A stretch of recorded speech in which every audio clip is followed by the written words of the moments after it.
চুরি, ছিনতাই আর মাদক এই তিনটি শব্দেই আতঙ্ক ছিল গাজীপুরের হাতিয়াবো এলাকায়।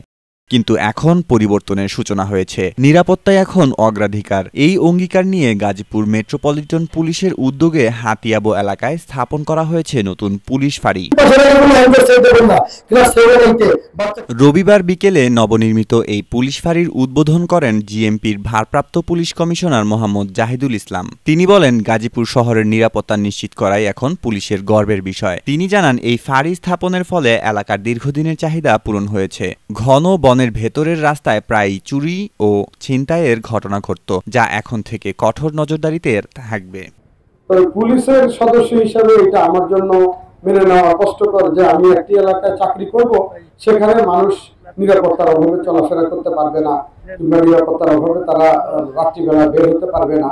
তখনই আমি আমি যখন আমাদের পূর্ববর্তী কমিশনার ডক্টর নাজমুল করিম স্যারের সময় আমার বিষয়টি কানে আসলে পরে আমি স্যারকে বিষয়টা জানাই এবং উনিও তখন আমাকে এই ব্যাপারে সদয় সম্মতি জ্ঞাপন করেন। এরপর থেকে মূলত একটু একটু করে আমরা এই কাজটি এগিয়ে নিচ্ছিলাম। এটাতে একটা বড় ভূমিকা পালন করেছে আমার পুলিশ কমিশনার ক্রাইম উত্তর আমাদের রবিউল সাহেব। তো উনি প্রতিদিনই আমাকে প্রায় আপডেট বলতেন এবং আমাদের এডিসি, আমাদের অন্যান্য কর্মকর্তাবৃন্দ, আমাদের এসিপি আলম।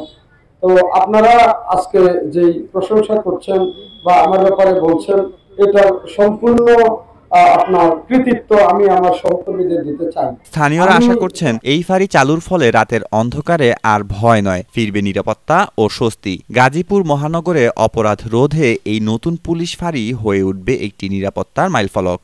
ব্যবস্থা নেবেন, সবাই মিলে আমাদের ওসি সহ একটা কমিটি করে দেব। কমিটি থেকে আপনারা প্রতিদিন এলাকা থেকে ভলান্টারিলি লোকজন পুলিশের সঙ্গে রাত্রিকালীন টহল করবেন।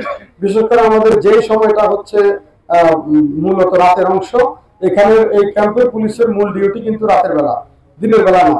দিনের বেলা তো সবকিছু স্বাভাবিক আছে, আমরা দেখতে পাচ্ছি।